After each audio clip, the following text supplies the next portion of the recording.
What is happening out there, Roto Scouts basketball fans? Good to see you, gang. Starting up a couple minutes early. Apologies for that. It's been a little bit since the show. Been a minute. I was looking, I think it's been 10 days since we've been on for a basketball show. I think the 20th was the last time we were up. Holidays and all kinds of chaos schedule-wise and everything. Just getting everything together. I was absent-mindedly sitting here after I did that last round of projections to get Kyrie Irving off the slate. And I completely forgot that I had to run Sims for this to be able to do a show. So that's why we're a couple minutes late getting started. I was running the Sims and setting up the dashboard here. So a little bit rusty. Apologies for that, but hopefully everybody out there is doing well. Hopefully it wasn't too bad a wait. Last shot, New Year's Eve is almost here. Yes, it is almost here, DraftKings. Thank you for reminding me. It's like 55, 60 degrees out today in New Jersey. Wouldn't expect it to be almost New Year's Eve, but it is. Hopefully everybody had good holidays, though. Anthony Taylor, happy holidays back at you, buddy. Cujo's here. Good to see you. Everybody have good Christmases, Hanukkahs, various holidays that you might celebrate. Hopefully everybody did well out there, or even if you're just sitting home, sitting in the corner playing DFS, doing nothing. Hopefully it was good for the last few days. Very nice holidays from me down at down with the family at my mom and dad's house. We do, I think I've told at least those of you who've been around for a couple of years, we do every Christmas Eve, we do a big Cuban feast from my mom's side of the family. And then Christmas Day has just become kind of a big hangout, which is great. We went to my sister's place during the day, and then me and my mom and my dad traditionally go see a movie. We saw the Bob Dylan movie, which I really liked. Thought it was very good, very well acted. Timmy Chalamet was very good in it, and just interesting dude. So very good movie. Hung out at the house for a few days, but been rocking Cuban leftovers the last few days. Oh, my Christmas leftovers are better than your Christmas leftovers. I'm telling you right now. I made 2 days in a row Cuban sandwiches, homemade. Oh, so good, guys. You don't understand. Black beans and rice. Forget it. Anyway, got an interesting NBA slate to break down. Hopefully this is all set up. Let me make sure everything came through here. Let's see. What do we got to clean up here? Anthony George. Why did he not come through? It's a weird one. We'll look into why Anthony George isn't popping up. Might be a naming issue with a couple of these guys. I got to get Ricky Council's fourth out of there. Santos and Pickett also didn't come up. I don't think any of these guys down here are going to be relevant, so it doesn't really matter. Usually I can scan for these things before the show, but I literally, moments before clicking the go live button, dropped that last sim in there. So let's get everything started up. Anthony Taylor, we do a good spread. We do a lechon, which is the roast pork. We do black beans and rice with my grandmother's old black beans recipe, which is just fantastic. We do fried plantains, plátano, which are you chop a plantain, you mash it, and then you fry it. Same thing with yuca, which is like a root plant. We do fried yuca. We used to do a boiled yuca that nobody really liked, and then we discovered fried yuca one year. Me and my mom at a Cuban restaurant in Hoboken, actually, La Isla, fantastic place. You're ever in Hoboken. So we do that. A avocado with balsamic and seasoning and all kinds of stuff that's out of this world. What else is in there? I'm forgetting a couple things, I'm sure, but yeah, it's all in the flavoring power. But yeah, it is to die for. And then the Cuban sandwich, you just do get a nice piece of Cuban bread. You do the leftover pieces of pork, or fresh pork, obviously. I like to run them in the pan to heat them up and get them a little bit crispy. You do the same thing with a couple slices of ham. You put mustard on both sides of the bread. Put the bread into the pan on both sides. If you don't have what they call a plancha, like a big masher, because Cuban sandwiches are mashed down flat. I cheat. I do it in a pan. So you get the bread nice and warmed up and a little bit crisped. And then you put everything together. Ham on one side, pork on the other side. Swiss cheese goes on the bread. I forgot about that part. So Swiss cheese layered underneath each part, Swiss cheese on top. And then just before you put it in for the final time, you put it all together. You put a layer of pickles, little pickle slices like this, typically across it. And then pop it together, put it back onto the pan to crisp it up again. And that would be where you'd be flattening it down with the plancha. And you just kind of mash it down, make it nice and flat, crisp it up a little bit, get the cheese nice and melty. It's so good. It is awesome, Anthony. You Cubans have something like coquito. Coquitos is what my mom used to call our butt cheeks when we were children. So that's probably not what you're going for, Power. But I'm not familiar with that one as a dish. But I'm sure whatever it is, the answer is probably yes. And they might even call it that. I'm just not sure.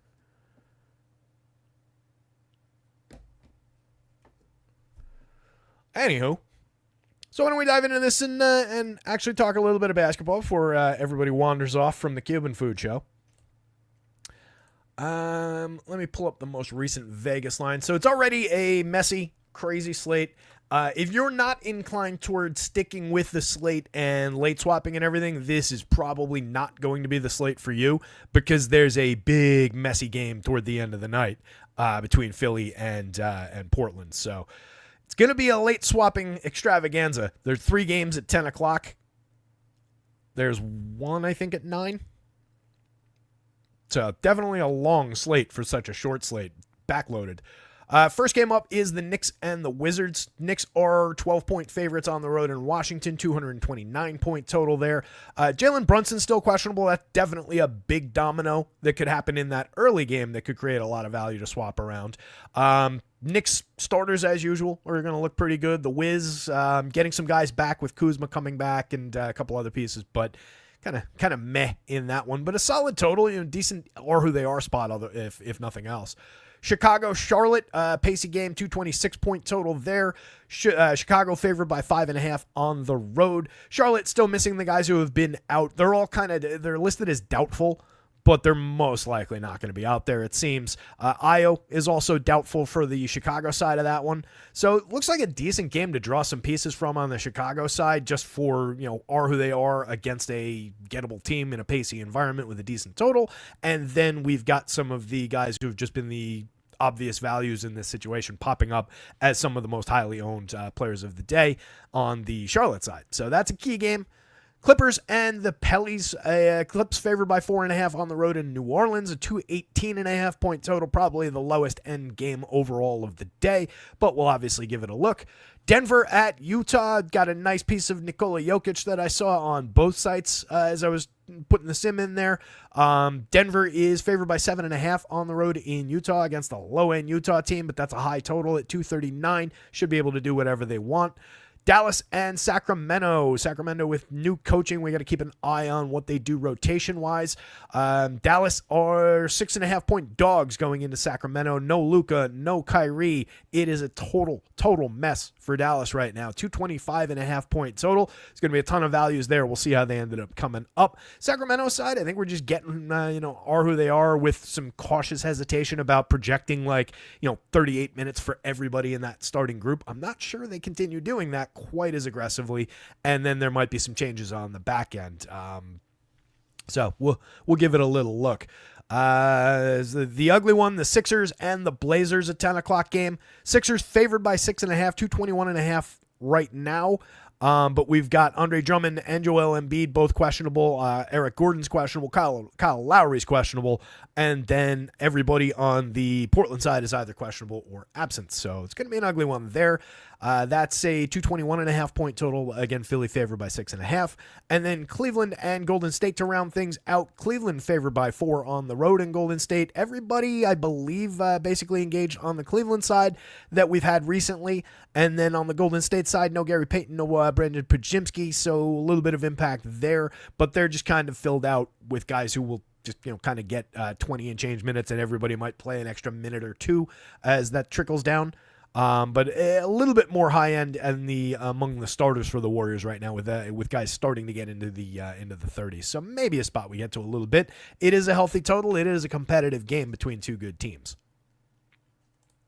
As far as the ins and the outs go, as of the last time I checked, Kyrie is out. That was the news that dropped moments after I finished the first cut of projections earlier. Probables: Josh Giddey, Zach LaVine, Yves Missy's available, Keontae George is probable, Colin Sexton is available, and Mo Moody is probable. Jalen Smith, Jalen Brunson, Anthony Gill, Jordan Poole, Alex Sarr, Derek Lively, Jay Crowder, Andre Drummond, Joel Embiid, Eric Gordon, Kyle Lowry, Delano Banton, Tamani Kamara, Jeremy Grant, and Robert Williams are all questionable. And then the outs, I would assume is doubtful. LaMelo Ball is doubtful.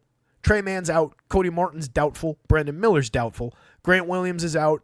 Mitch Robinson, Marvin Bagley, Sadiq Bey, Kawhi Leonard, Terrence Mann, PJ Tucker, Jose Alvarado, Brandon Ingram, Carlo Makovich, Zion Williamson, Trey Alexander, Vlaco Konkar, Aaron Gordon, John Collins, Taylor Hendricks, Isaac Okoro, Gary Payton, Brandon Pajimski, Luka Doncic, Dante Exum, Kyrie Irving, Najee Marshall, Devin Carter, KJ Martin, Jared McCain, and Matty Thybulle are all out. So that's fun. You know what? I'm going to grab real quick. I just want to throw the most recent projections up on the site. I didn't realize the, whatever that loser's name is. I don't know why I call him a loser. I'm sure he's a good guy. Jazzy and Gortman. I had thrown minutes in the last update, but I didn't realize he wasn't actually in the model. So I had to just drop him in so he got his due. But he's missing on the site right now. He's in our numbers here for the show, but let me drop him on the site real quick. This will just take a second. Talk amongst yourselves for a moment. Joker's here saying hi to me as well. Good boy, buddy. Joker was at the house for the holidays. He absolutely loves being at my parents' house. Loves my parents. You know, he's grandma and grandpa. But he just looked at me, huh? But he goes off here. He sleeps like right next to me. Most of the time, I wake up sometimes and he's up there, you know, curled up at the foot of the bed or like, you know, in like the nook of my legs, depending on how I'm laying, or he's like within, you know, a couple feet of me. At my parents' house, he just like at some point in the night, he's like, all right, later, man. And he just goes upstairs and hangs out with them. Like he could care less that I'm even in the building. He loves it there.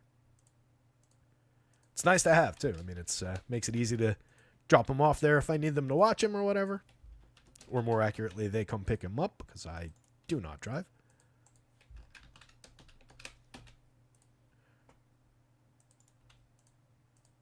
He's a little bit big to bring on like the train. It would be nice if it was a little more acceptable to bring big dogs around like you can with little pocketbook dogs. Oh, come on.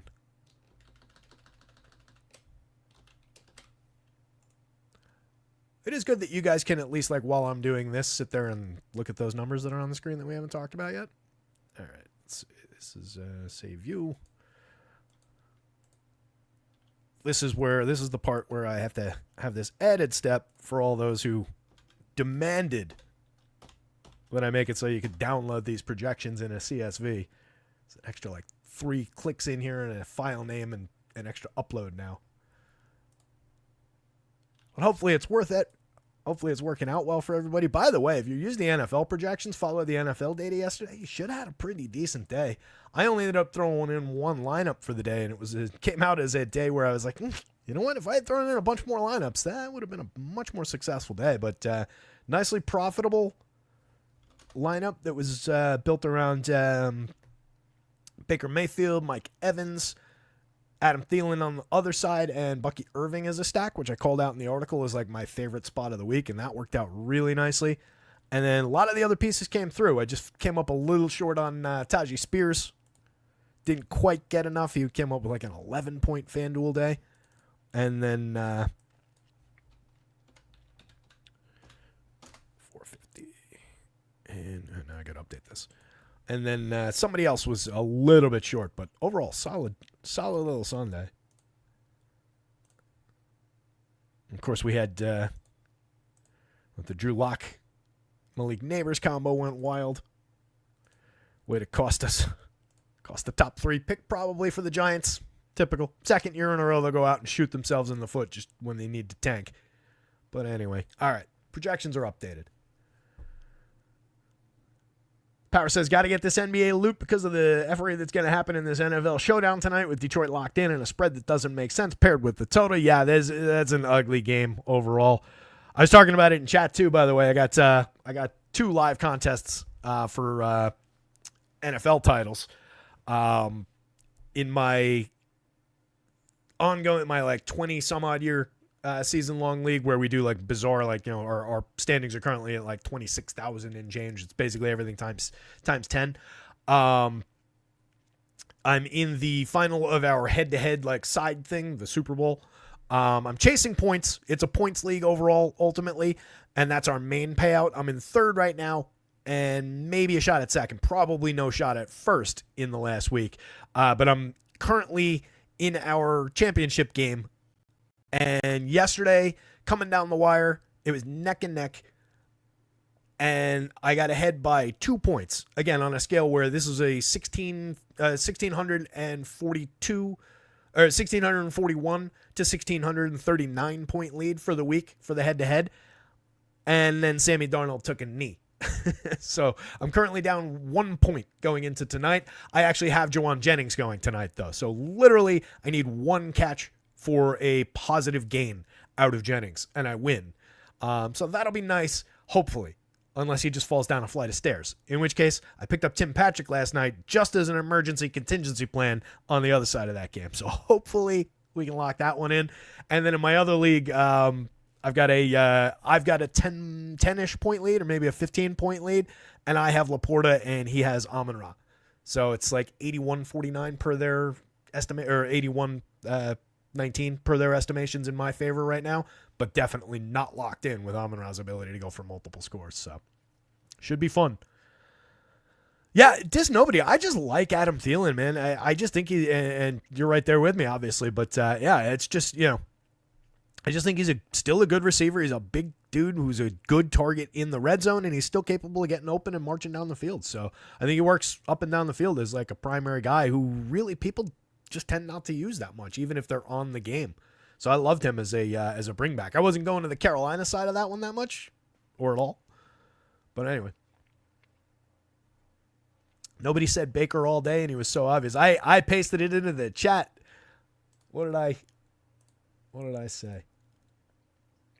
This was in the article that is available on Roto Scouts every Sunday morning. Tampa Bay is, and by the way, they were stack 1 in Tampa Bay was stack 1 by points, stack 2 by value on DraftKings. They're stack 1-1 on the FanDuel slate, and they seem to demand shares once again. Adam Thielen is a noteworthy Carolina bringback option that is not from the value running back tier. Mike Evans has wide receiver 2 by points on both sites. He has wide receiver 2-3 on the FanDuel slate, putting all of Mayfield, Irving, and Evans third by value at their respective position. Evans slips to 7 by value on DraftKings, but that's okay too. He has 9 touchdown catches despite being in several games. And then I said Mayfield and Mike Evans could connect for multiple scores in this matchup, which happened, while Bucky Irving gets there out of the backfield, which happened. I called out that entire thing in that article. That is what you get for under $1 a day at Roto Scouts. In addition to basketball projections, NHL projections, MLB projections when they come back. All in access, no pro sport nonsense, under $1 a day. Also check out our pals over at acemine.io. Why don't we actually start talking about this basketball slate before Locke just gets here? All right, let's get into guards. And we want to go by couple big pieces, it looks like, at the guard spot. All right, so we're going to completely ignore these couple of guys. I did just do that whole upload for this Jazarian Gorman. Armin Tanzarian. Pretty sure that's Principal Skinner's alias that's playing today for Dallas. So anyway, he's picking up some minutes in the just crunch because he's one of the active guys that they have there. But we're going to ignore that spot. I don't think we're getting anywhere at 8 fantasy points, even though he's 3,000. I'm not quite sure why all those guys didn't come up, but nobody there's really going to make a difference. So we're just going to do this with these guys for now. Can't move cells in a filter ranger table. Cool. Whatever. The guys that do matter. Spencer Dinwiddie on FanDuel, 22.18%. I've got him up at 32 minutes. He's 5,200 on the FanDuel slate. That does give him a 6.63 value score. Sorry. Ignore that 22%. I was like, why would that be? How could that be high over the field? We're at 74%. I had the column on hidden that has the had the public ownership there. Ignore that. That wasn't my ownership. Dinwiddie, 74% in our FanDuel lineups. That makes a whole hell of a lot more sense. 73% on the DraftKings slate and way above the field. Klay Thompson, same deal. 64% on FanDuel, way above the field. 58% and well above the field on DraftKings. We're gentle angle up on him on DK. He's 5,600 over there. He's back up to playing like 30-plus minutes a night. He's pretty decent looking option for the mid-range, and he picks up some fantasy points per minute in this situation. So love the option. 5.86 value score for him on FanDuel, 6.18 value score on DraftKings. I like that we're not at totally critical mass. It's a big share of them while still being, there's a fair amount of lineups if you're playing 150 that are not including him on both sites. So you still got some maneuverability because there are some other really strong value options. Vasily Micic is one of them coming out of Charlotte. Like I said, we're just going right back to the well with some of these Charlotte values that become apparent when everybody's missing.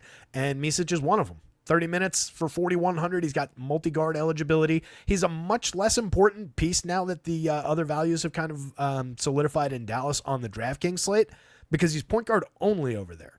We still got him 36% of the time here, but it doesn't look like he's nearly as critical now to the DK slate. On FanDuel, with the multi-position and with it fitting in with Clay's got small forward and shooting guard, he's got that on DraftKings as well. But you can play all of these guys in kind of, a lot of mix and match combinations across lineups on FanDuel, where you're a little bit more restricted with both Dinwiddie and Micic being point guard only on DK. And then you've also got $6,300 Russ to contend with on DK. He lost some ground as well from where I expected to find him, with these guys hitting the board a little bit harder. Earlier in the day, I had Dinwiddie at like the 28-minute mark. So he picked up a few minutes. He picks up a little bit. Clay picked up, I had him at 30 and I took him to 32. And he picks up per minute rate. So those guys climbed the board a little bit, and these other guys, it was at the expense of these guys. But Micic still looks very, very good. That's a very easy pivot point from either of these guys. So if you see the Micic value continue to dip, you can definitely consider going against the grain a little bit there and getting not away from these guys, but maybe evening these out or drawing them down a little bit to refloat the Micic shares. That's if the public continues to jump ship on those. So you can kind of raise those again a little bit because they do remain good plays. Like nothing about the Micic play, nothing about the Russ play itself changed. It's just the slate changed around them. Russ on FanDuel looking mostly irrelevant. Hard undercut to the field, 3% for 7,000 over there. He's a $6,300 option on DraftKings. That's a whole hell of a lot better. 1.17 per minute on DK, 117 on FanDuel. That's a 4.96 value. We're looking for 5 on FanDuel. We're looking for 5.5 on DraftKings. So he's short of the mark for value on FanDuel. We'll play guys like that if we need them. And we get him a little bit, and if you got him a little bit more than this, it's okay. He is still a very good per-minute fantasy guy, and it's a soft matchup for them. He's been playing around 30 minutes, played 30.5 the other day, put up about a point per minute. You can do worse, but you can also, on FanDuel, do better, and that's where a lot of this is going. Kind of the same thing with Murray. 8,100 for Murray. He's got multi-position on FanDuel, point guard and shooting guard. We got him 7%, but the field looks like they're a little bit stronger than that. At 77 on the DraftKings slate, 20%, a little bit of an undercut to the field. That puts us at a 5.36 on the value scale. It's a little bit short of the mark, but still good, and definitely could show us upside. 1.05 per minute. What do I have? I think I had him right on that mark.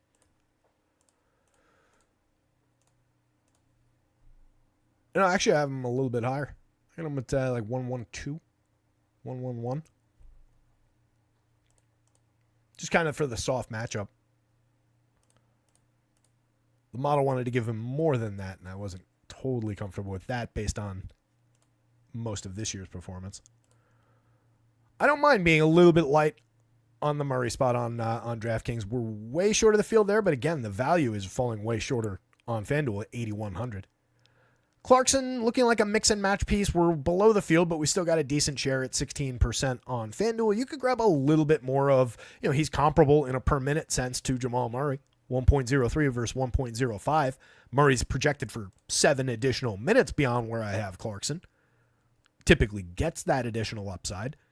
So that's the difference between the two. but that's also accounted for in the price. So they're, kind of a very different type play that you can draw similar expectations from. And as far as the value score, 5.31 dramatically exceeds both our mark for value that we're looking for and where Jamal Murray is. So Clarkson all the time on the FanDuel side between those guys. On DraftKings, a lot closer, 5,800 at shooting guard only. Probably the multi-position caps him a little bit. 18.6%, a little bit of an undercut to the field. A little bit less than what we got on Murray. But definitely still a piece. So is Dennis Schroeder. 10% of them on FanDuel for 5,700 across both guard spots. Just a better buy on DraftKings at 53. It's been a 0.96 per minute player for the season. Oh, you know what? I had to unhide all these cells. When I was away at my parents' house, I had to shrink this screen that we're looking at here way down. That's why some of these cells are open that are normally not. These are just last three. Same deal as I do with the last game and fantasy points, but these haven't been updated because I don't use the last three column. So those are probably 2 years old. Didn't realize they were open. Yeah, I had this entire thing shrunk down to just like player, team name, and the DK rate, the DK points per minute, just so I could fit everything onto a screen and like look at what somebody's rate was while I was trying to project the slate on my tiny laptop screen. I think that's everything. Everything looks normal now.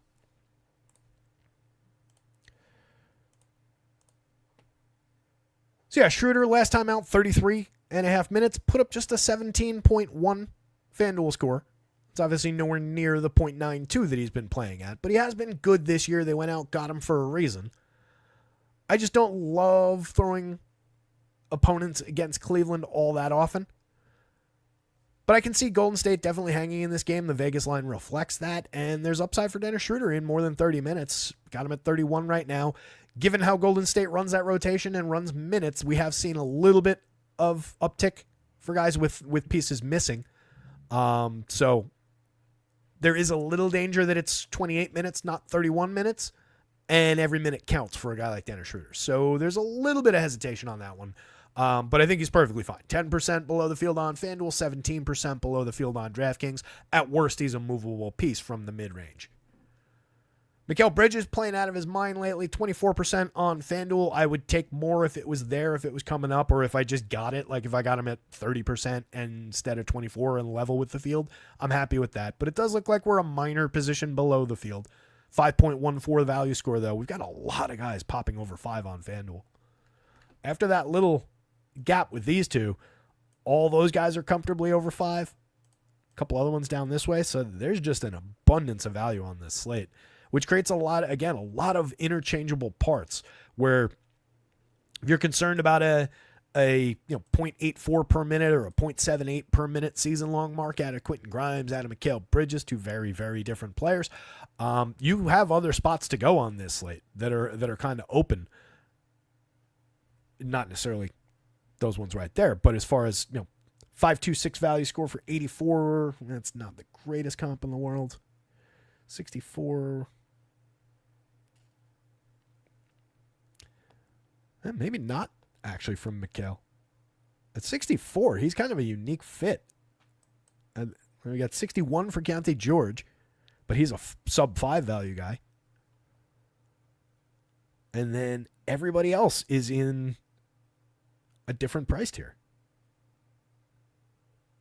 The next $6,000, the next guy in the 6,000s is not till Malik Monk, who's also a sub 5 value score. So that's actually interesting. We stumbled across something there with $6,400 Bridges popping over the 5.1. We don't have all the small forward eligible guys on the board, but this is among all the shooting guard eligible guys. Just not a lot of guys in that $6,000 tier full stop on FanDuel.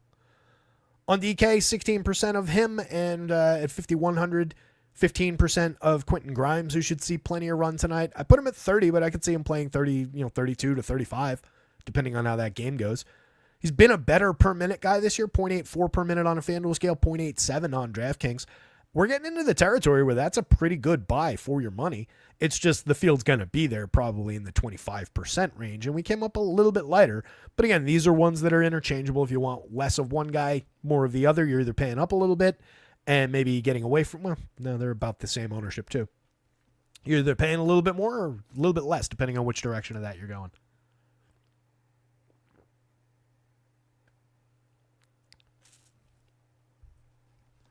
Michael Knack not feeling Dinwiddie. I'm never feeling Dinwiddie, but the numbers are there. Never my favorite guy to get to, though. I don't love the per minute. 0.84 per minute this year was 0.79 per minute last year. He's been a little bit better in a per minute sense on basically the same overall usage. Last time out, I mean, you can kind of go by that 31.6 in 35 minutes for 5,200. You're going to want it. It's just, you can see the value score. You can see how much he came up in the sim. Numbers do support it. Not my favorite guy by a long stretch of the imagination.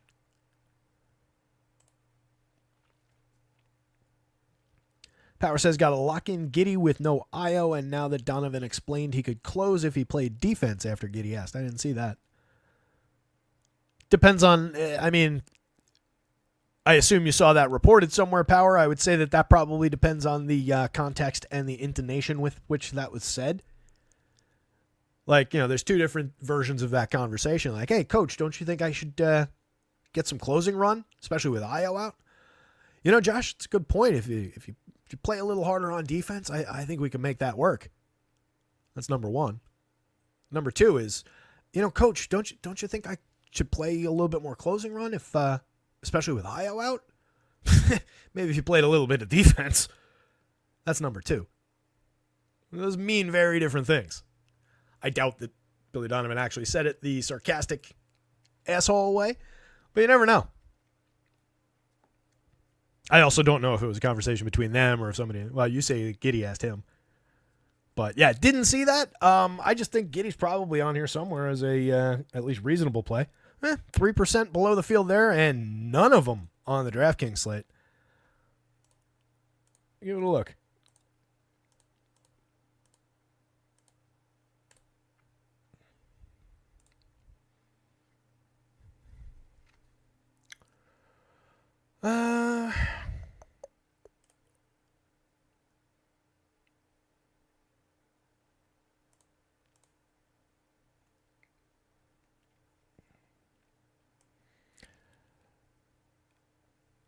I've got him at 28. He went 29.5 in the last one. What's the...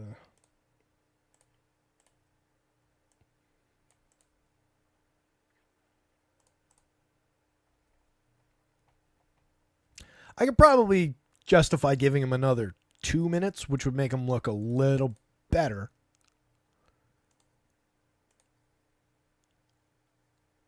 I've got him...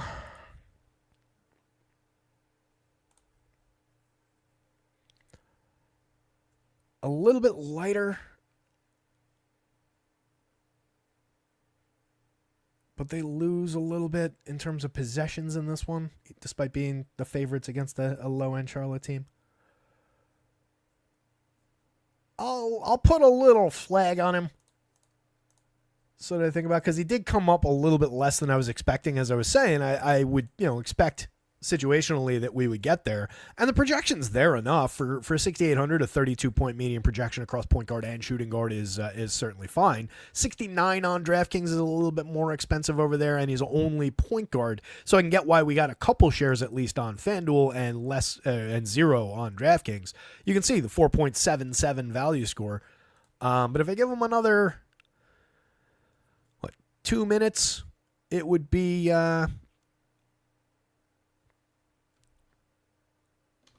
35, just call it that for close enough. It become a 5 and change value. We're looking again for 5.5 here, but 5 and change is more playable, so maybe it thrusts them into this kind of territory. And then if you piled minutes on top of the rate uptick, that's if you pile a rate uptick rather on top of the minutes, then you can maybe get there. I flagged him in the other file. I'll give him a look when I do the next update. Because I do think that you're right. At least there should be a little bit more meat on the bone there. But I'm not sure lock is necessarily the right thing, especially positionally against where all the value on this slate is coming up right now. I'd be a little concerned about that. But definitely a good mention. Yeah, I agree with Doug. Like him, don't love him, not a priority. I think that's probably how we'll adjust for that. But good call out either way, and continue, guys. I've said it a million times. When you see those things, or if you're wondering about them, even if you didn't spot it on here, ask questions because it feeds conversation and it does help me stumble across things like, you know what, I might be a little bit short. There's a lot of guys every day, and I'm doing this for. Today was a short NHL slate. There's only 3 games, but there are days when I have to spot check 300 and change NHL projections alongside NBA. So definitely shout them out. Where are we at here? DK-wise, we're getting down into the 20% and so on. We talked about Murray and Clarkson and all those guys. Went through those. Tyrese Maxey, 10% right now on DraftKings and below the field for 86 at point guard, probably just getting boxed out by a lot of those value point guards with only so many shares to go around. On FanDuel, we got him 12% and below the field for 8,800. He is one of the best upside point guards on the day in terms of just raw scoring ability. You know, he's there with Donovan Mitchell a few spots further down, with Steph a few spots further down, and so on. As far as that, you know, pure scoring, 1.17 per minute in a fantasy sense this year from the mid tier. That's a very appealing option, but there's just not a lot of room for him. Where I think he gets interesting is if a bunch of guys just don't play for Philly, and then there's just more for him to do, so I'm sure there would be a rate uptick involved. So that's one where definitely somebody to keep in mind at worst for swapping late in the night. And it's a slate. Again, there are 3 10 p.m. games. This one in particular, Philly-Portland, has like 9 guys that are questionable right now. So just be aware that spot exists because that's an appealing enough price for a high-end guy who would become more high-end that we're already getting at least a little bit of. Unfortunately, I do think that means we end up just leveling him back up to the field where currently we at least have a position. As always, I'd rather have a position than just be dead even with the field on, you know, everybody because then you don't gain any ground. Kente George, mix and match piece, 6,100, both guard spots on FanDuel, 5,700, point guard only on DraftKings, 8%, 4%. You get a little bit more, but we are pretty firmly below the field. There's just a lot of similar price guys that look quite a bit better.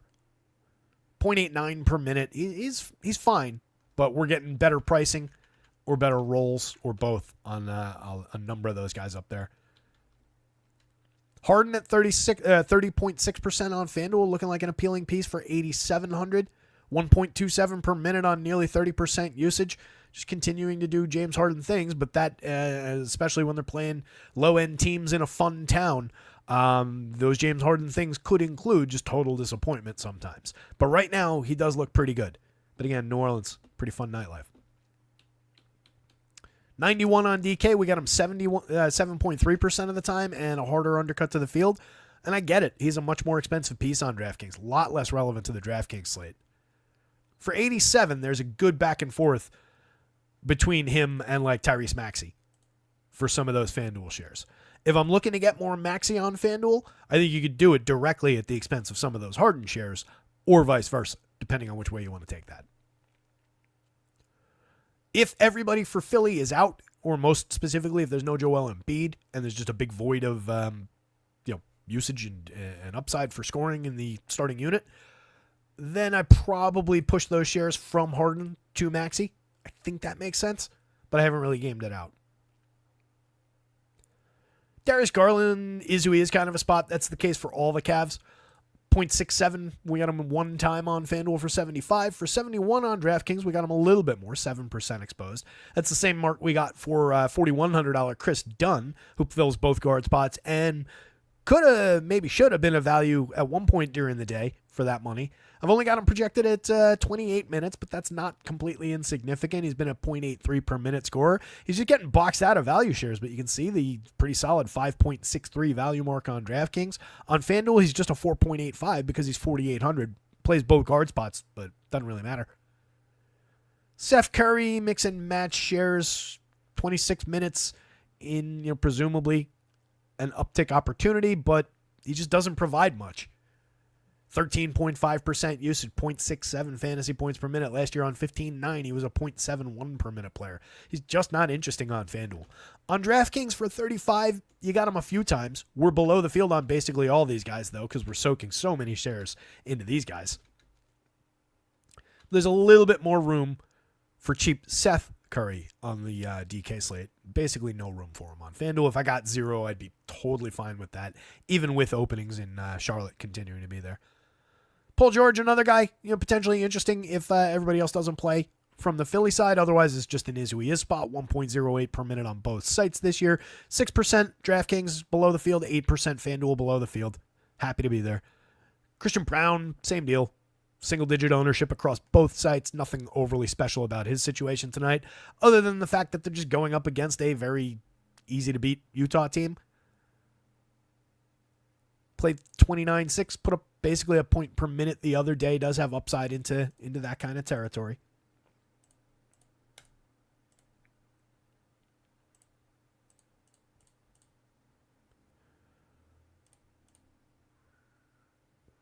I got him right on his season mark.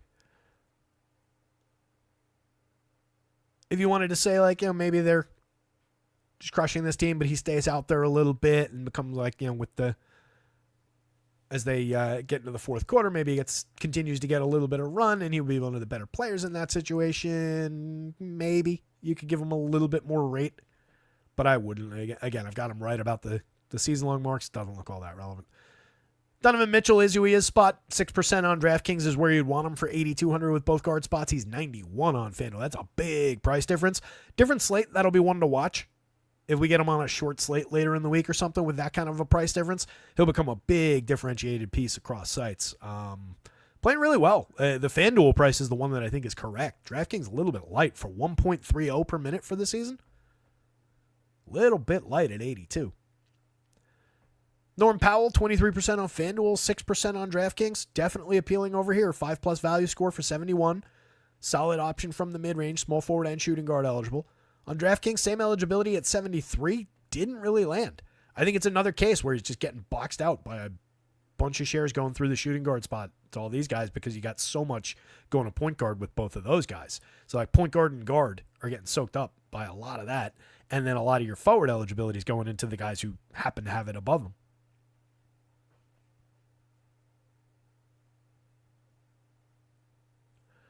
Yeah, they've been missing. They've had a bunch of missing pieces, as Powers pointing out there, Doug, for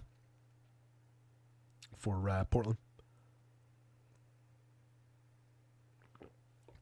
We will eventually get to those forwards, I promise you. I feel like I've been doing a lot of talking and just kind of stuck in the mud as far as getting through this slate. A lot to talk about, though. DeJounte Murray mix and match piece at 6%. Malik Monk, same deal, 6% on FanDuel. Trey Murphy, for a change, not coming up a ton. 5% on FanDuel for 7,000. DraftKings, 6.9K, 1% exposed. Pretty significantly, it looks like, below the field. But keep in mind, once we get down to this territory, that could mean that the field's at 5-8%. I don't think he's coming up as a massive, massive piece on either site for the public right now. Let's see. It's a little higher than that. So that's actually one of our more significant undercuts on DraftKings right now. I'm surprised. 34 Hondo, 0.99 per minute. I've got them right on that season mark. Nothing unique about the game. They gain no ground as far as pace and possessions go. Underdogs in a 220-point game with a 107.5 implied total. Puts them second lowest total of the day. Yeah, I'm not seeing it. I think you're okay getting away from the Murph shares. If you come up with more, if you come up with 8-10%, you'll still be a little bit below where this ran as far as the field projection. And good player. He's a right about a point per minute player for the season. He plays plenty of minutes. There is definitely upside, but it's not situational upside. There's nothing special about his spot. His game environment is not appealing, overly appealing. And you've just got, again, so many guys occupying those shares. But if you do get a few additional shares of Trey Murphy, it's totally fine. He is good enough to fill those.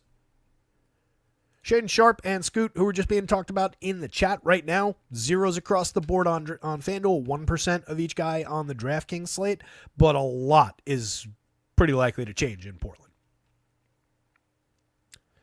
As far as outliers go, we're down to the territory where we've got nobody on DraftKings. 3% of Giddy, but again, that'll probably go up. I think to probably like the 8-10% range here, the 5-8% range over there seems probably appropriate.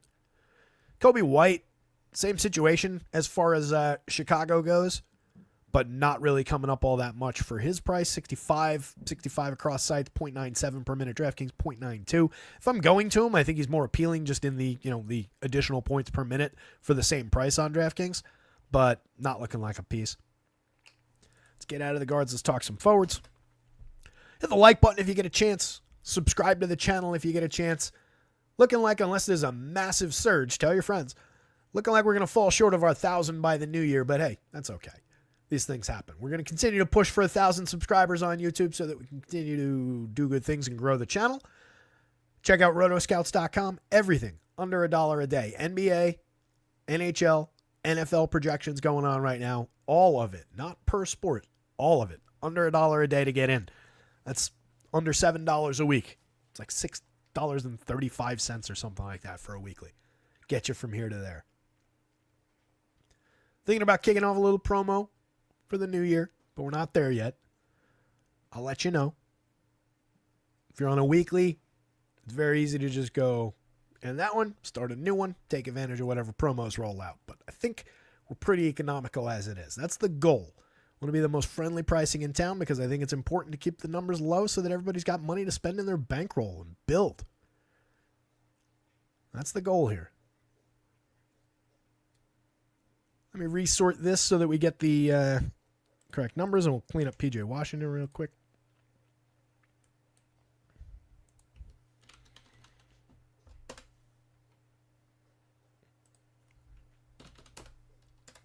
One of these days I'll fix the naming table so that it searches out those AceMind changes. AceMind.io, our sim partners. Those guys rock. Talking to them about setting something up so that we can have it so that projections go to them.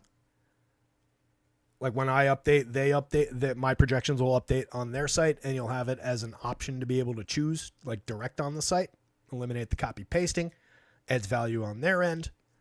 If people subscribe on their end and use my thing as an option, there's benefit for me, and so on and so forth.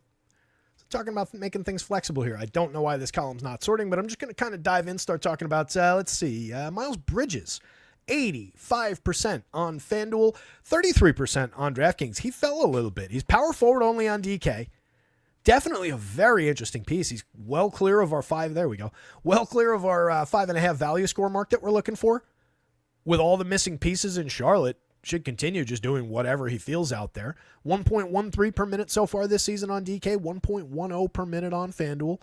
Just much more appealing on FanDuel at $6,900. There's a nice $400 price gap, and he's got multi-position eligibility across power forward and small forward. So most of the FanDuel lineups, he's our most significant FanDuel piece right now.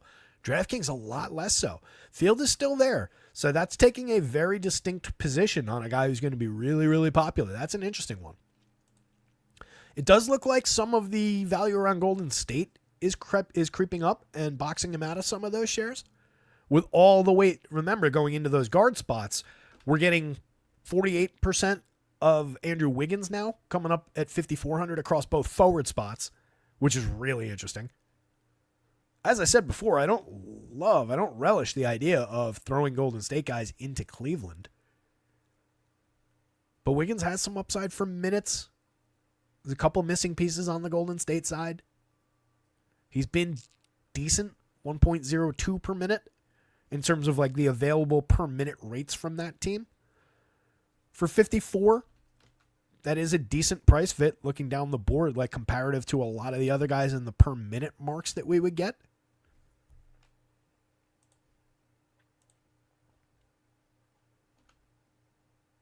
No, that won't work.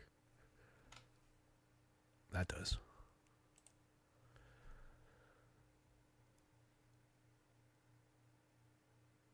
Other than guys projected short of 10 fantasy points, or a guy projected at 11, Wiggins is our cheapest guy that's above a fantasy point per minute for the season at the forward spot on DraftKings. I think that's interesting. I think that's relevant. Do I want almost 50% of Andrew Wiggins on any given slate? Not really, but he's definitely mathing out to a 6+ value score today. That's looking appealing.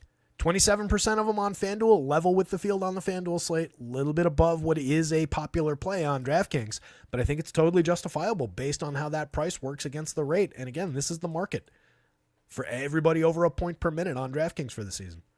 You do have, obviously, again, situational changes that push guys up and down, but that's an interesting spot.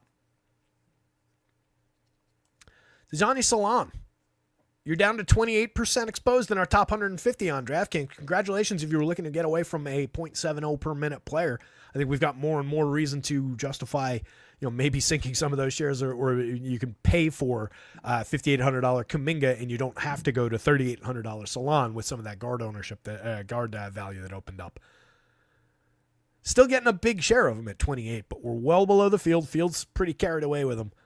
I'm happy to be there. We're still very aggressive on them on FanDuel for 4,000, both forward spots, 44% exposed. That is below the field over there. He ran at like 58, I want to say. So undercut to the field on Salon, I'm happy about. Getting a lot of Salon in our lives, still not happy about, but looks necessary. The value is there. 4,000 just for the 28 minutes across both forward spots. It's justifiable.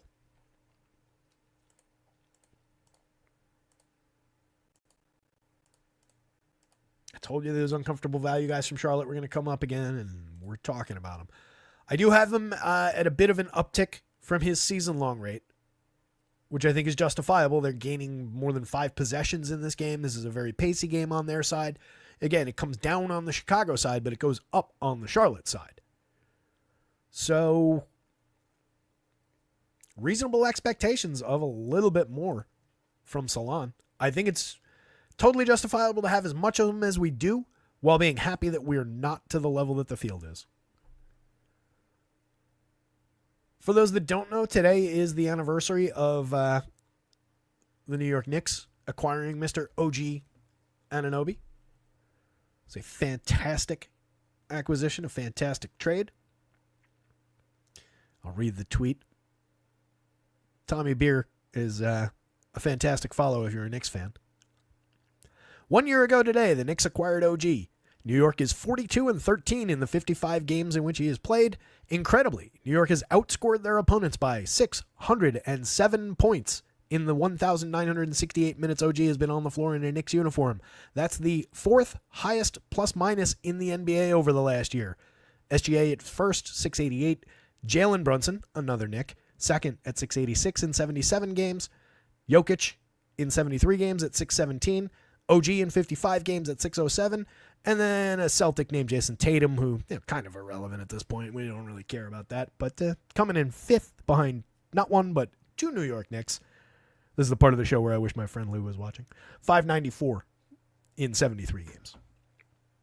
Pretty great list. Pretty awesome Knicks team. Love OG. For fantasy purposes, he's a 0.86 per minute player this year. 0.85 on DraftKings. Any one of these Knicks, and Mikhail's right above him. We already talked about Mikhail at the guard spot. But any one of these Knicks is capable of stepping up, knocking down a few threes, having a great game. It's a little bit difficult to put your finger on which one, and we just end up with days like today where we're just going to have a little bit of everybody. But we are getting a little bit more OG than we got of Mikhail on FanDuel, 32% versus 24%. Happy to have either one. You can, if you have a lean between those guys, or if you need one of those positions more than the other, they cover 3 different positions. You can take more shares of either guy. On DraftKings, we got the same exposure to both. 537 value score for Mikhail, 544 value score for OG. He's a little bit cheaper. They also cover 3 spots on DraftKings positionally. Definitely some maneuverability around those guys. Their former teammate Quentin Grimes is right there. We talked about him during the guard breakdown as well. On FanDuel, he's not really relevant because he's shooting guard only. Gets into the mix because of that forward eligibility on DK. So he's right there with those guys on DraftKings. You can move these 3 pieces around at slightly different pricing for 2 of them and then an offset price for Quentin Grimes. Markkanen, 14%. Hard undercut to the field on DraftKings. 17%. Little gentler on FanDuel, but under the field on both. You can justify giving Larry Markkinen another minute, 2 minutes if you want to chase a little bit of his upside. Played 32-7 the other day, nearly 33 minutes. 30.8 FanDuel points. It's a 1.0 per minute player this year on FanDuel, 1.05. That's down from the 1.17 that he was last year. Going up against Denver, I don't know. I think they get kind of smoked in this game.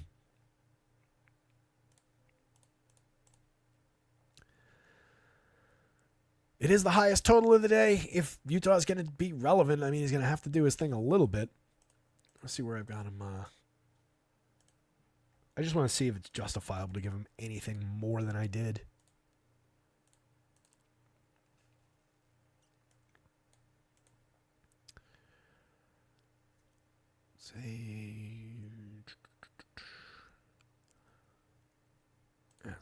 He's a 1.05. 1.17 last year. 1.05 versus 1.0 for this year.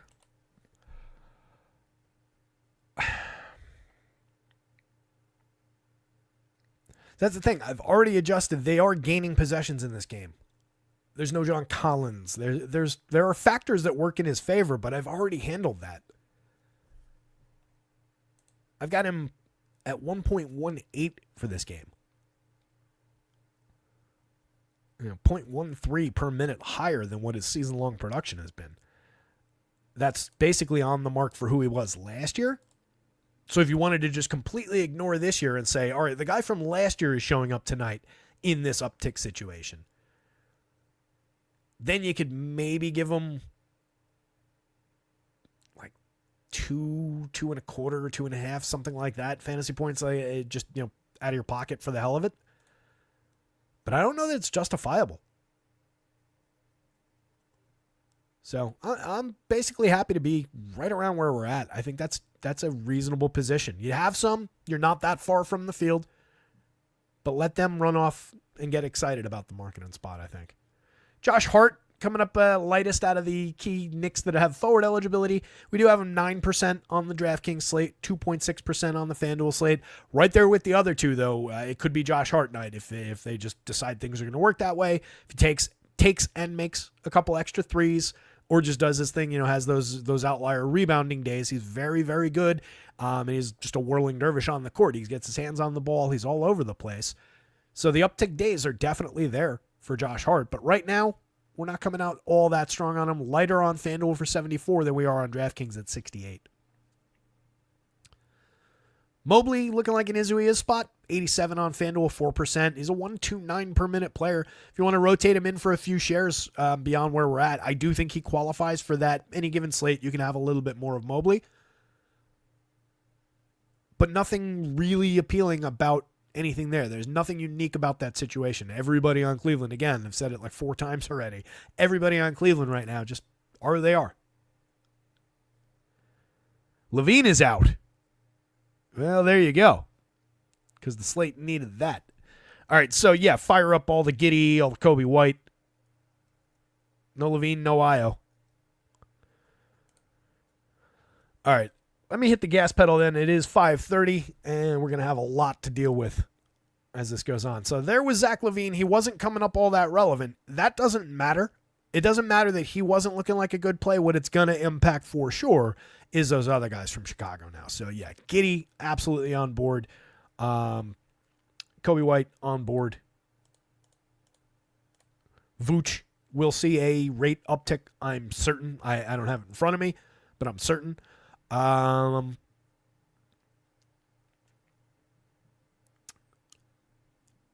Probably results in a few more minutes for Alonzo, Dalen Terry, Buzelis, Javon Carter maybe gets back on the board. I gotta think that through as far as where those minutes are going to fall. There's a lot of guys that just kind of, fall across the 1 through 3 that this all could just be distributed to. So we'll see how that all comes together in a little bit. But emerging Chicago value on a slate where we did not need emerging Chicago value. Fun stuff. All right, so let's see. To try and get through this a little bit quicker, MPJ decent enough piece. 18% on FanDuel at 6,700, both forward spots. He's been a 0.95 per minute player. Definitely, again, there's a good situation for Denver going up against Utah, a team they should be able to just completely do whatever they want most of the time.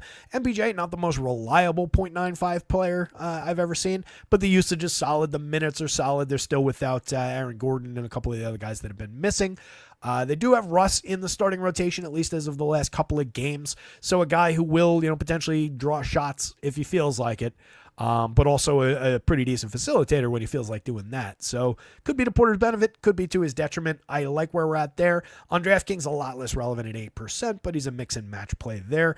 Patty Williams, potential to do more. We're already at 15% on FanDuel, below the field 7% on DraftKings. He's only 4,200 on DraftKings, 4,500 on FanDuel. If I give him a little bit of a nudge, we've got him at 28 minutes already. It won't really come from time, but I think there will be a little justification for minutes. It won't come from time, it'll come from minutes. Won't come from time, it'll come from rate. So we'll take a look at where everybody's going to fall. Keep an eye on the numbers. You can assume that we would at least level with the field on both sites if you see him go to 25 fantasy points on either one. I don't think there's much, we're not far off the mark. We're already well above 5 in this situation with unchanged. We were already well above 5. We just got a lot of other values. On DraftKings, we were already above 5.5. We just had a lot of other values. Giving him the additional, 2 points. Let's just call it straight on the nose at 2 points.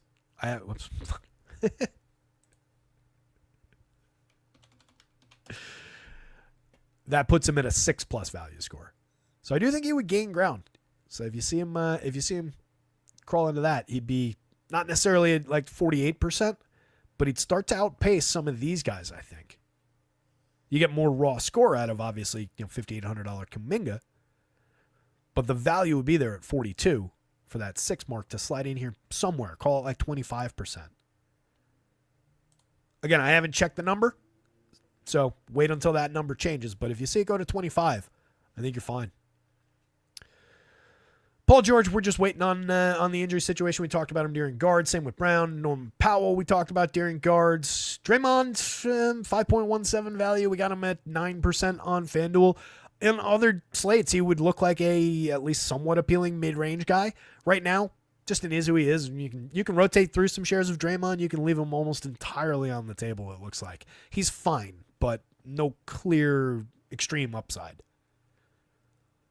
Keegan Murray, mix and match. Caleb Martin, if you want to get there, 5% on DraftKings for 4,300 at both forward spots. It's a lot more interesting on DK for the cheap price, but we've got so many options now and more to land on the slate. I don't think we get overly excited about Caleb Martin shares, even if other people in Philly don't go. He's already at 32 minutes. The uptick in usage is not going to be overly significant for him. In per minute, rather. Derek Jones, mix and match on DraftKings. Same deal with Levine's out. Same deal with Precious.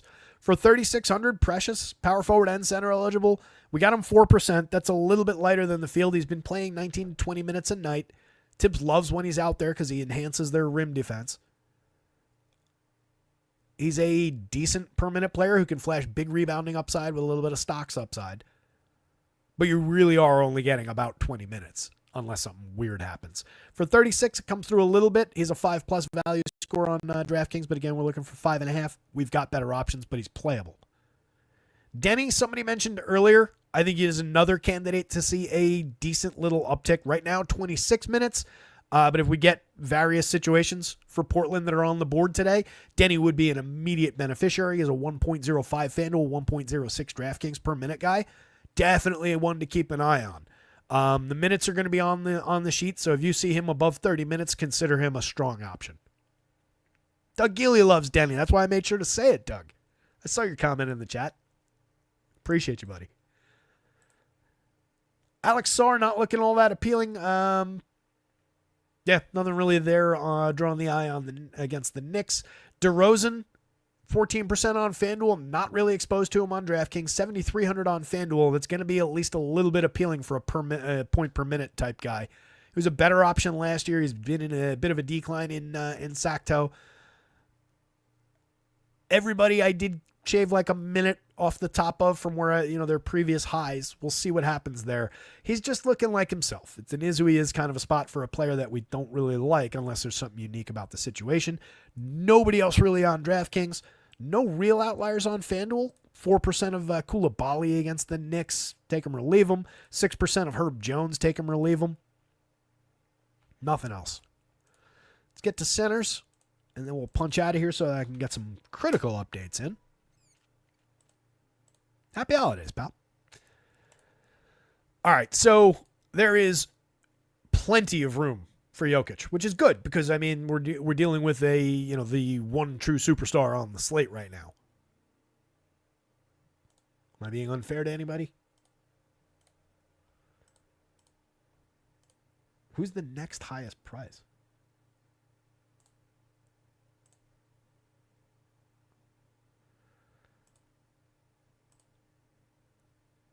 Yeah,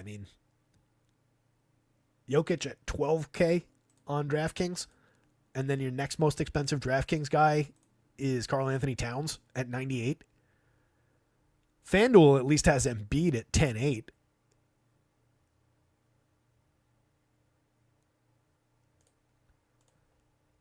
That's your big pay up option. If you don't go to Embiid, or if you don't go to Jokic, you can level off a lot of shares of upper mid-range types, given the value on the board. So it's like two of those guys versus a Jokic, and see how you math out. But we got him 41%, pretty aggressively above the field on FanDuel. It's been a 171 per minute player. I gave him a tiny little bit more than that, considering the weak opponent. 29% on DraftKings, basically level with the field. If you take a little bit more, I think the value's there, and we'll probably get a little bit more considering that we're about to have some Chicago values land on the board a little bit too. So it's Jokic day, definitely on both sides. You can easily get there. He does have competition from, Cat. An average Jokic day and an upside Cat day start to get closer and closer together. You saw it just their last time out. It's 3 points, 3.5 points of separation. Cat needed the additional, handful of minutes. He played 43-6 in that game. But he's got upside beyond 54 fantasy points in 43 minutes. He's a 1.41 FanDuel, 1.45 DraftKings player this year. He's been outstanding. We've got him 22% level with the field on FanDuel, 16% lighter than the field on the DraftKings slate. As I was glancing at that, I caught out of the corner of my eye Sabonis' power forward eligibility. I thought it was on Cat for a second. I was like, holy shit. We got that with Goga the other day. Power forward eligible on FanDuel now, which was interesting. It was on, Saturday?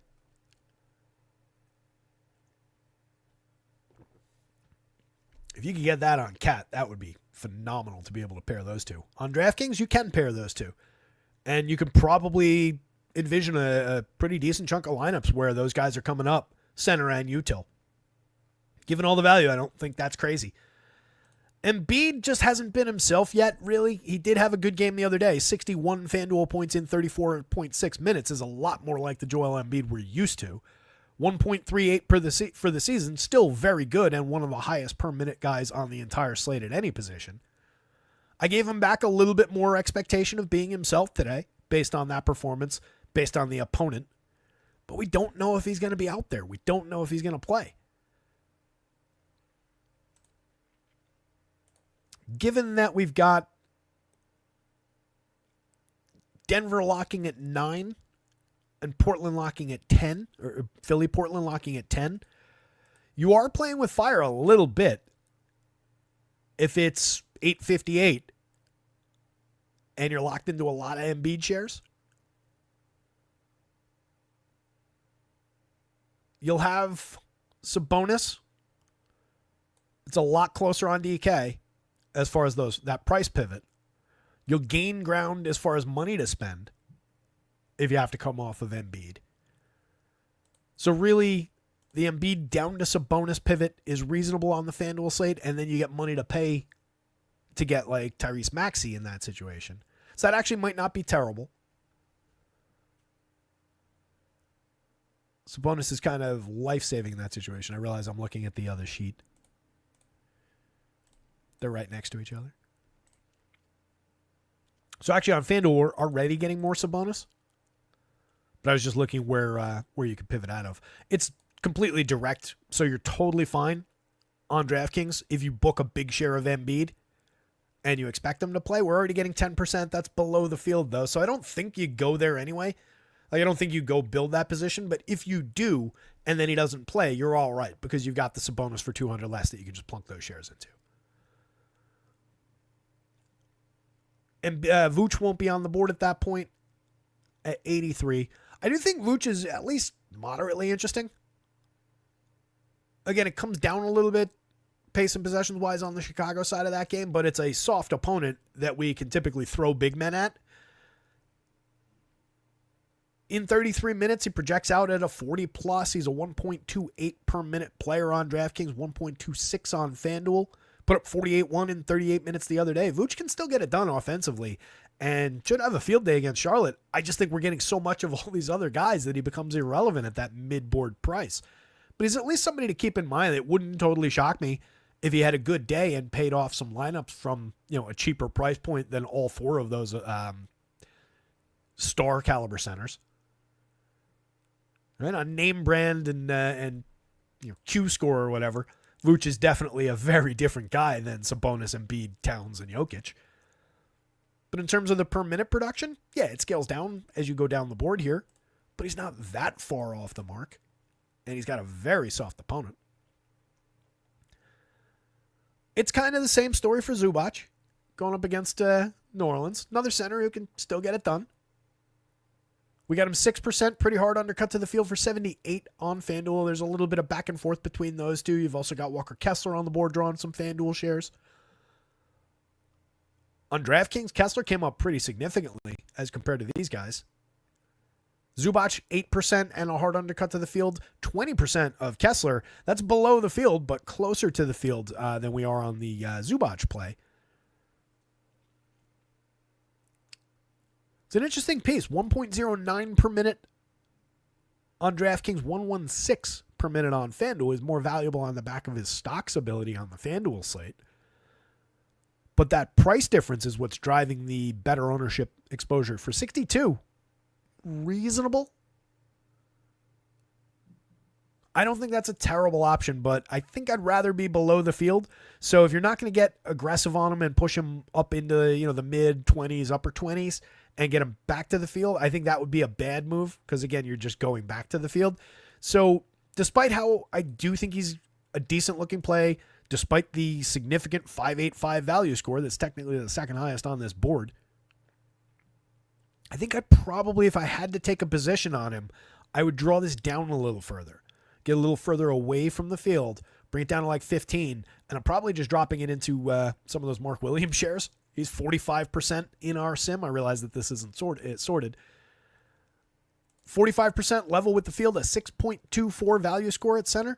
You can just take some shares of that, or you go up the board and you take some shares of this and you get your value at the other spot. Given the 45% going to Williams, though, I do think maybe we get less than I was thinking of all three, of two out of the three of those guys together. Probably more individual shares on those guys because that's going to take up a lot of your center or util spots.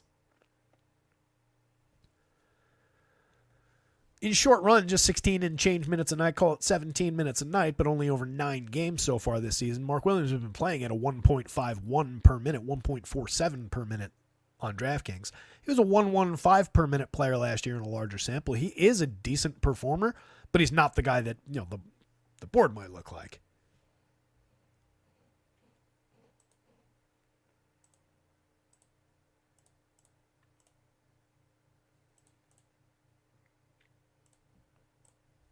Do have him aggressive, given what the game environment looks like on the Charlotte side, given the lack of bodies on the Charlotte side. You could bring him down a little bit from where I've got him. I'm not at those small sample season long marks, but we're approaching them. So I could see drawing him down a little bit from these numbers, getting him a little below the field, 30-ish%. And you do have reasonable pivots in the guys that we just talked about if you're looking to go from him to other guys. But right now, based on what the value looks like, based on the fields, the public exposure on DraftKings, It's a pretty significant option. At 58 on FanDuel, he's a lot less relevant. 7.3%, pretty hard undercut to the field. Still a 5.82 value score. But on FanDuel, with our one shot at the center position, we're just getting these guys pretty significantly. All right, so that's 64%. 3/4 of all lineups go to either Kessler, Jokic, or Towns. They've got a little bit of Embiid there. Sabonis has the power forward, so he comes off a little bit. We're getting 11%, so some mix and match shares going through those guys. So just not a lot of room for Mark Williams on FanDuel, despite still looking like a pretty decent value. Jared Allen, another guy from Cleveland, mix and match. Izui is kind of a spot. Draymond, we talked about. TJD from Golden State, rather. How did I end up saying Dallas? Danny Gafford's on the board right beneath him. That must have subconsciously caught my eye. Weird. Anyway, 6% exposed for TJD on the DraftKings slate for 49 on FanDuel. He's 55. We got him 11% of the time. I would suspect that most of that is at the power forward spot.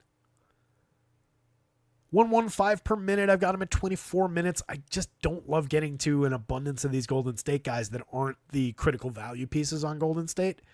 And those tend to be like the Wigginses of the world. So I'd just rather have those options. I think he's fine. He is a 5+ value, 5.23 value. But there are other values, or this is a spot where center and power forward, we've got a lot of pay-up options in those positions. So I don't know how many of those shares I really want to sacrifice. Sim's telling us not to. Get there a little bit, have some odds and ends, but a little bit below the field on Jackson Davis on FanDuel, and significantly more below the field on DraftKings at 6%. No outliers. That's about it. 552. Whew. Went long.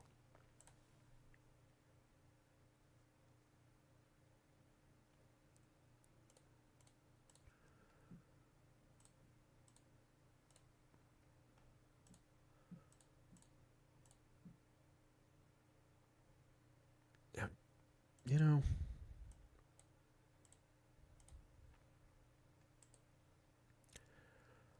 where was PJ? There he is. I just saw him. Yeah, kind of surprised we didn't get any of them. That's why we didn't talk about him, Doug. 6,600 on FanDuel. Didn't get him.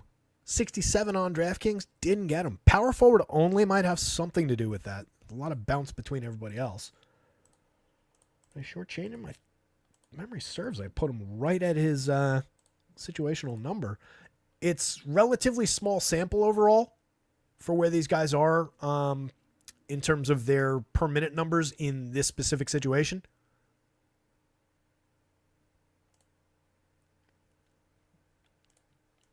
Close that window? Yeah, I did.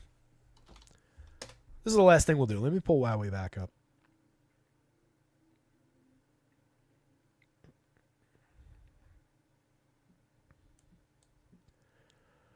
All right.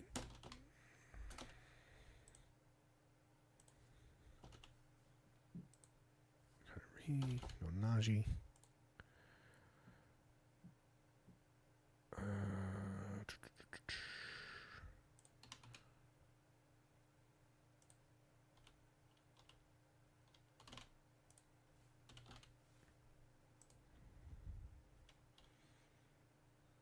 That's got to be close enough, right? Let's see. Is there anybody?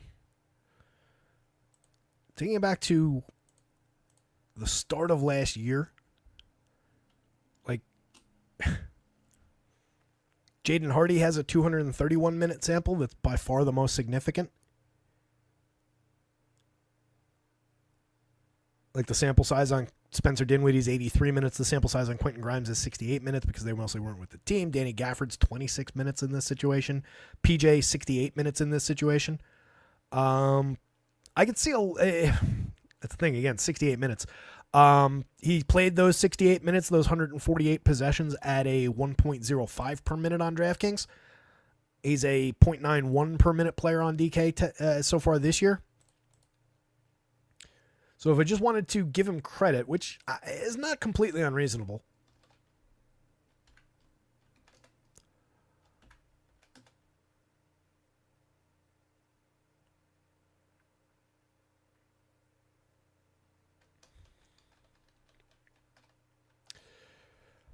it would probably make him at least land in some shares. I don't think he would become a priority because he's just like correctly priced, even if he does see an uptick in rate.